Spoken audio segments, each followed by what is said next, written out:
সালাম আলাইকুম। আমাদের ভাগ্য এতটাই খারাপ, আমরা আল্লাহর ঘর মসজিদকেও নদীর ভাঙ্গন থেকে রক্ষা করতে পারতেছি না। আমি যদি আপনাদেরকে দৃশ্যটা দেখাই, আমার ডান পাশে হলো মসজিদ, মসজিদটা একটু দেখান। এটা হলো মসজিদ, এখানকার কেন্দ্রীয় মসজিদ হলো এটি।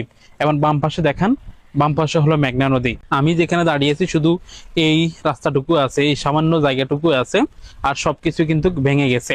এবং আমার পিছনে দেখান, এদিকে একটু দেখান, এদিকে সবকিছু কিন্তু সমতল।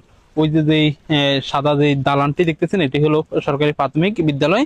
এবং ঘূর্ণিঝড়, যেটা আমার মনে হচ্ছে আশ্রয় কেন্দ্রকে আশ্রয় নিতে হবে।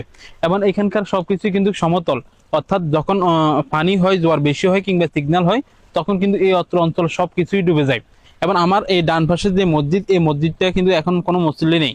অর্থাৎ এইখানকার যে মানুষগুলো আসছিল, যে মুসল্লিগুলো আসছিল, সবকিছুই কিন্তু নদী ভাঙ্গার কারণে অনেক দূরে চলে গেছে। অর্থাৎ তাদের মাথা গোজানোর ঠাইয়ের জন্য তারা এখান থেকে দূরে কোথাও চলে গেছে।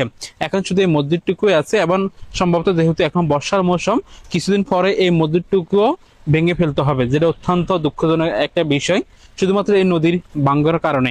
আমরা এখন যেখানে দাঁড়িয়েছি শুধু এতটুকুই আছে, আর সামনে পিছনে সবকিছুই ভেঙে গেছে। এবং কিছুদিন পরে এই মসজিদটাকেও ভেঙে এখান থেকে নিয়ে যেতে হবে। একটা সময় এই সমাজের সকল মানুষ, শত শত মুসল্লির উপস্থিতিতে এখানে জুমার নামাজ হতো, পাঁচ ওয়াক্ত নামাজও কিন্তু ভরপুর মানুষ হতো। কিন্তু দুঃখজনক বিষয় হলো, নদীর ভাঙ্গার কারণে সকল ঘর বসতি সবকিছুই যখন নদীর গর্ভে বিলীন হয়ে গেছে, তখন এখান থেকে সবাই চলে গেছেন।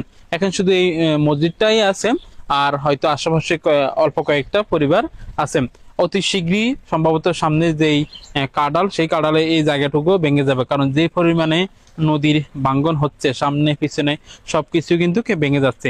এটাও কিন্তু সামনের কাঁডালে ভেঙে যাবে, তখন এই মসজিদটা এখান থেকে নিয়ে যাওয়া হবে। অলরেডি কথাবার্তা চলতেছে, কয়েকদিনের মধ্যে এই মসজিদটা এখান থেকে নিয়ে যাবে। তখন আমাদের ভাগ্য কতটাই খারাপ, শুধুমাত্র একটা টেকসই বেড়িবাঁধ না থাকার কারণে এইভাবে অনেক শত শত সমস্যা। আমি তো শুধু একটা সমস্যা আপনাদেরকে এখানে দেখালাম, এইভাবে শত শত সমস্যার সম্মুখীন হচ্ছে এই বয়সের মানুষ, শুধুমাত্র একটা টেকসই বেড়িবাঁধ না থাকার কারণে। এই কারণে আমি পূর্বেও বলেছি, এখনো বলি, রামগতি ও কমলনগর 4 আসনের সংসদ সদস্য মাননীয় এমপি মহোদয়ের কাছে অনুরোধ থাকবে, আপনি এই বয়সের মানুষের জন্য শুধুমাত্র একটা টেকসই বেড়িবাঁধ করে দেন, তাহলে যুগ যুগ ধরে এই বয়সের মানুষ আপনাকে মনে রাখবে।